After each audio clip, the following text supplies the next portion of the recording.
Port forwarding allows external devices on the internet to access specific services on your local network behind your Rogers Ignite gateway, such as Hetron Coda or XB series modems.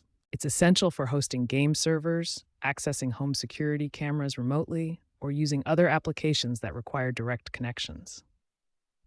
Rogers simplifies this through the app or web portal. To get started, you'll need a Rogers Ignite account with admin privileges. Key concepts include understanding TCP/UDP ports, like 25565 for Minecraft, and NAT, which your Rogers gateway uses to translate public IPs to private ones. Remember, opening ports exposes your network to security risks, so enable UPnP only temporarily and consider using a firewall.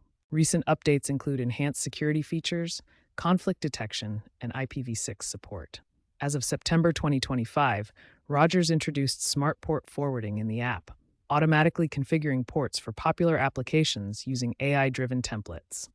To open ports on your Rogers Ignite gateway, start by logging into the Rogers app on your iOS or Android device or through the My Rogers web portal. Navigate to the Devices or Advanced Settings section.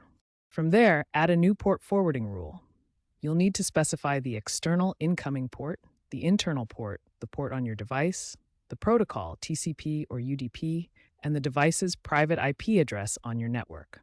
For example, you might forward port 8080 to device IP 192.168.100. Ensure the device has a static local IP address to prevent disruptions. Rogers app now supports bulk port forwarding for multiple gaming consoles.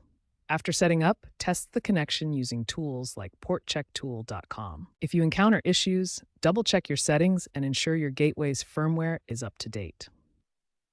For popular applications, consider using the Smart Port Forwarding feature for automated configuration.